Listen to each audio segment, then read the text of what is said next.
bacharéis do Botequim, sejam todos muito bem-vindos a mais um vídeo. Hoje analisando o GP de São Paulo. Tem recorde de Max Verstappen, azar de Leclerc, Mercedes mal, show de Alonso e muito mais. Então já vai deixando o seu like aí e bora pro vídeo.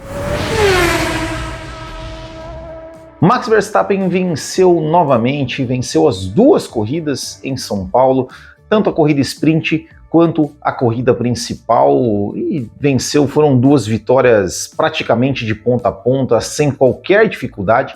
É o Max Verstappen que na corrida sprint ele largou na segunda posição, já conseguiu tomar a liderança ali do George Russell logo no S do Senna e depois só administrou a vantagem e não foi ameaçado por em nenhum momento, conseguiu vencer a corrida sprint. Na corrida principal ele largou a pole position, acabou sendo, não vou dizer beneficiado, né, porque afinal de contas ele fez a volta mais rápida ali no Q3, né, com toda aquela chuva que deu e que acabou fazendo com que todos os pilotos tivessem apenas uma tentativa. Ele foi o mais rápido, largou na pole position, largou muito bem, também contou aí de novo com a sorte, vamos dizer assim, de não ter o segundo colocado Charles Leclerc ali ao seu lado, né? De repente poderia ser, quem sabe, uma ameaça para ele ali na primeira posição. Então ele largou sozinho na primeira fila, conseguiu aí abrir uma boa vantagem.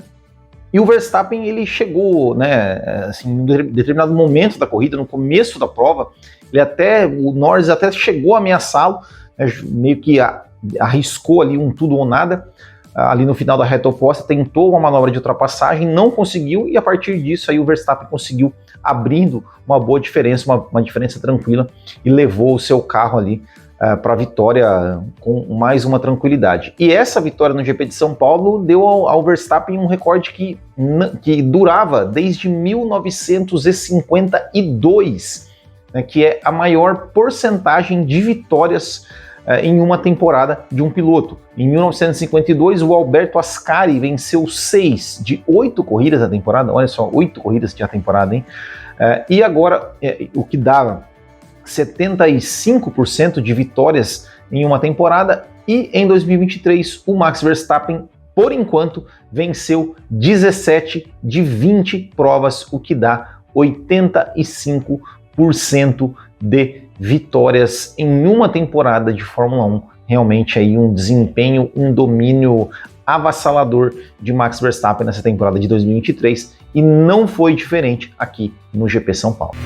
Um destaque meio positivo, meio negativo vai para o Sérgio Pérez, que eu digo assim, positivo pelos bons resultados. Ele conseguiu um terceiro lugar na corrida sprint e conseguiu um quarto lugar na corrida principal, ou seja, conseguiu pontuar bem, abriu bem aí em relação ao Lewis Hamilton na disputa pelo vice-campeonato. É o Pérez que ele vinha tendo aí más corridas, maus desempenhos, maus resultados. Agora nesse GP São Paulo conseguiu aí fazer um final de semana mais sólido, conseguiu fazer um belo final de semana, conseguiu uma briga belíssima com o Fernando Alonso, aí deixou ali o pódio escapar por pouco, né, graças à belíssima ultrapassagem do Alonso na última volta, e conseguiu chegar, digamos, entre aspas, pelo menos nas posições perto do Verstappen, sempre separados ali na sprint, separados por um carro, e na corrida principal separados por 2 carros. Mas é muito pouco. É muito pouco para o piloto da Red Bull. O piloto da Red Bull que, tanto na sprint quanto na corrida principal, não conseguiu chegar perto em nenhum momento, por exemplo, da McLaren do Lando Norris, né? Eu estava em Interlagos e a gente via assim, né, como o ritmo do Pérez, né, era muito mais fraco em relação ao Lando Norris. Eu não tô nem comparando com o Verstappen, porque com o Verstappen ali na pista, ali em frente à curva ali da reta oposta, no final da reta oposta, a gente via assim a diferença de pilotagem, né? Só na reaceleração a gente já via a diferença de pilotagem entre o Verstappen e entre todos os outros. Então o Verstappen eu vou até deixar de fora. Mas o Lando Norris, né? Ou seja, a Red Bull é um carro melhor do que a McLaren, mais equilibrado do que a McLaren. O Pérez tinha condições de andar mais próximo da McLaren do Lando Norris e não conseguiu, né, principalmente na corrida sprint, que ele, digamos, não teve tanto trânsito assim, ele poderia ter chegado ali um pouco mais próximo do Lando Norris, não conseguiu em nenhum momento, e na corrida principal também andou muito, mas muito atrás do Norris. Então realmente é um desempenho bem médio, vamos dizer assim, do Sérgio Pérez, embora tenha conseguido bons resultados, né, bons entre aspas, comparado com os resultados que ele vinha tendo em corridas anteriores, podemos dizer que são bons resultados, né? Um terceiro e um quarto lugar, mas muito pouco para um piloto da Red Bull, né? Tinha que andar um pouco mais próximo do Verstappen também, mas principalmente do Lando Norris, né? Ele não conseguiu se classificar, por exemplo, na frente, classificou na 5ª posição, então realmente não foi um desempenho médio do Pérez, assim, por isso que eu coloquei, nem tanto positivo, nem tanto negativo, um desempenho médio de Sérgio Pérez nesse GP São Paulo. Destaque positivo também para Lando Norris, que fez aí mais uma vez um belíssimo final de semana, foi digamos, o adversário do Max Verstappen, ou pelo menos quem foi o mais próximo de ser um adversário do Max Verstappen, um papel que deveria estar sendo do Sérgio Pérez. Mas, enfim, já falamos do Pérez aqui. O Lando Norris conseguiu, inclusive, a pole position na corrida sprint, largou na frente, mas, infelizmente, não largou tão bem. O Verstappen largou muito bem, já tomou a posição logo na saída do S do Senna, e depois, na sprint, o Norris não teve nenhuma chance de tentar recuperar a posição, de tentar ameaçar o Max Verstappen. Na corrida de domingo, o Norris ele até tentou, em um determinado momento, ele foi pro tudo ou nada, né? Ou seja, ele conseguiu recarregar ali as suas baterias, conseguiu aí dar uma forçada nos pneus, chegou a emparelhar com o Max Verstappen ali no final da reta oposta, bem na frente ali onde eu estava, mas não conseguiu ultrapassagem, e depois disso, né, parece que o Verstappen realmente...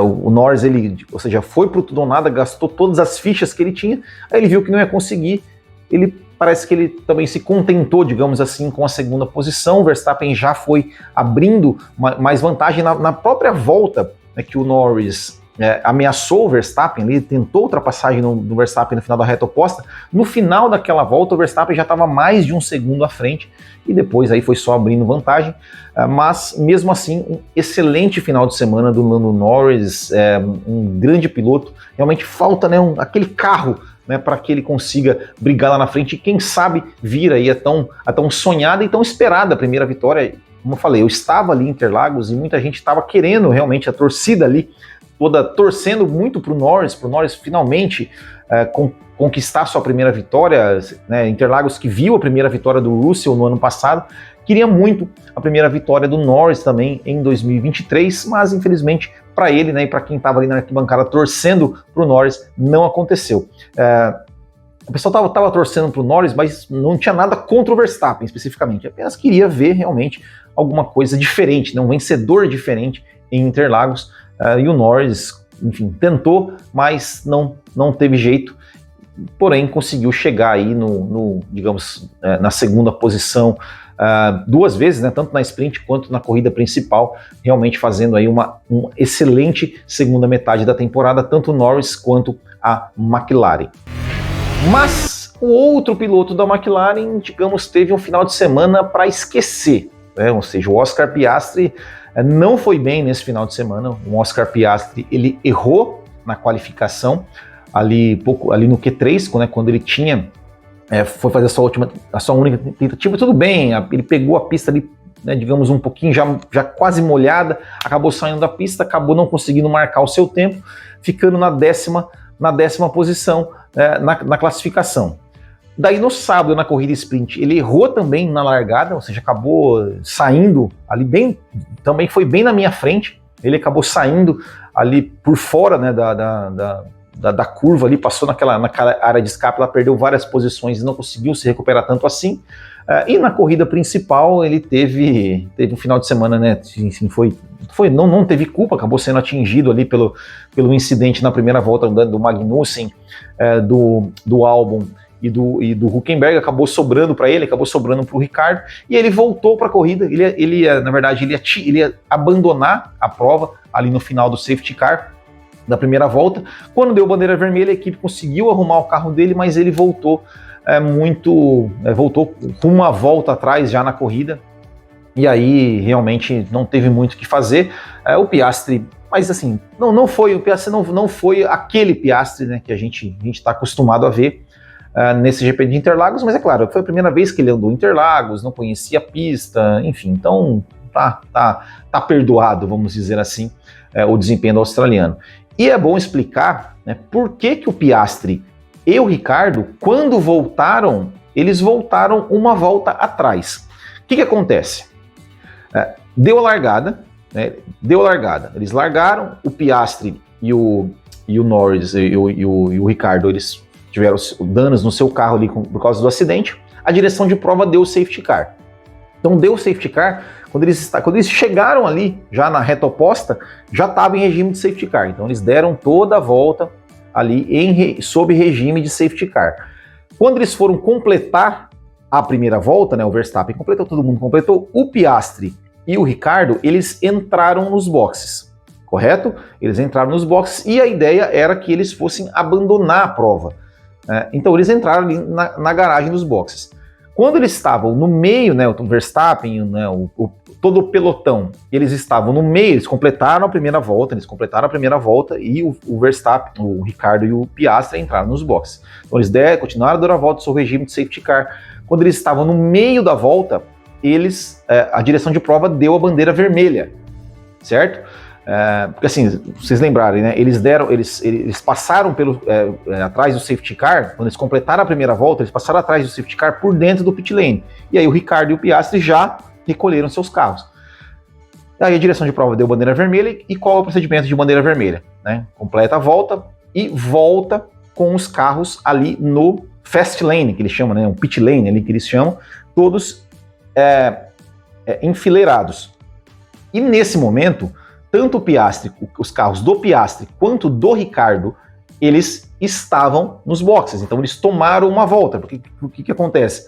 Quando os carros cruzaram ali o pit lane para alinhar, né, colocar a fila atrás do pit stop, eles completaram mais uma volta e o Ricciardo e o Piastri estavam dentro do box, eles ficaram uma volta atrás.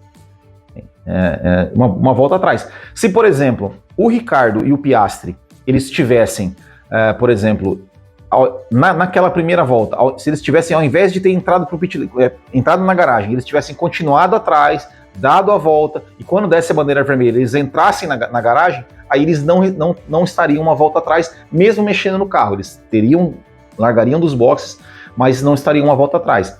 E o que aconteceu? Pela regra, quando tem né, os avisos lá, por exemplo, em 5 minutos, antes da largada, da relargada, todos os carros têm que estar com as 4 rodas colocadas. Não era o caso nem do Piastri, nem do Ricciardo, porque eles ainda estavam mexendo no carro. Quando tem 1 minuto para a largada, os motores têm que estar ligados. E quando tem 15 segundos antes do procedimento de relargada, né, dos carros saírem do pit lane para fazer a nova largada, não pode estar ninguém tocando no carro. Né? E aí por isso, né, que quando ainda os carros, os mecânicos ainda estavam mexendo nos carros do Piastri e do Ricciardo, eles tiveram que largar dos boxes e largaram uma volta atrás. Porque o que acontece? Qual é a regra de bandeira vermelha? Até um tempo atrás, a regra era uma volta, né, conta a volta anterior.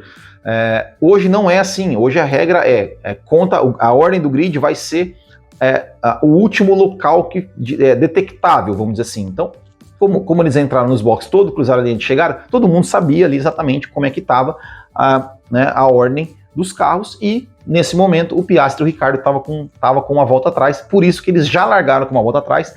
Eu confesso que lá na arquibancada eu não estava entendendo isso, não sabia disso, porque eu até estava estranhando, porque logo no começo da corrida, né, o Piastri e o Ricciardo estavam mais atrás do pelotão, conforme eles iam chegando nos outros carros, já aparecia lá um painel, bem na minha frente tinha um painel, aqueles painéis sinalizadores, e já tinha um sinal de bandeira azul para o carro 81. Eu falei, poxa, mas como assim? O Piastri, o Verstappen ainda não o alcançou, porque ele já está tomando bandeira azul.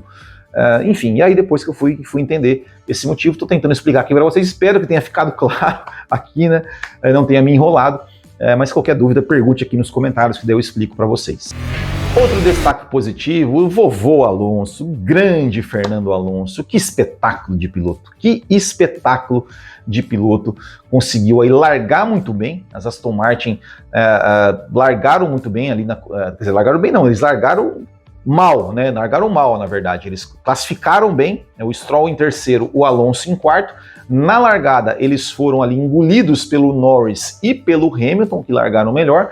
O Alonso já passou o Hamilton já na primeira volta, ali na nossa frente, ali no final da reta oposta, uma belíssima ultrapassagem do Alonso em cima do Hamilton, e o Alonso ficou um bom tempo correndo sozinho, né? Ou seja, ele não tinha ritmo para acompanhar o Norris e o Verstappen, mas também conseguia ali se manter uma distância segura em relação ao Hamilton ali, que no começo, o Hamilton e o Russell, que no começo da prova estavam à frente do Sérgio Pérez.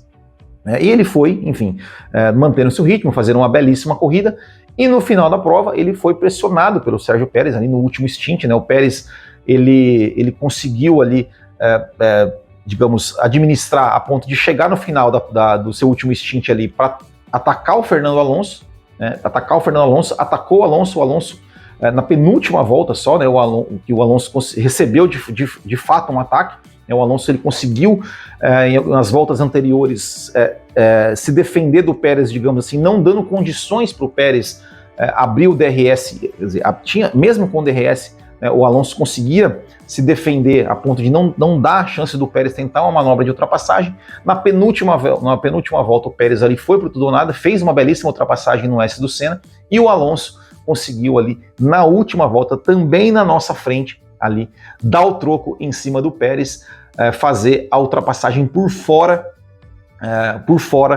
e conquistar a terceira posição. Chegou no final da prova ali, né, praticamente colado com o Sérgio Pérez, mas ainda na frente, Fernando Alonso. Show de prova do Fernando Alonso, né, o nosso vovô garoto aí, realmente mostra que ainda tem muita lenha para queimar, ainda mostra que é um pilotaço, realmente, Fernando Alonso.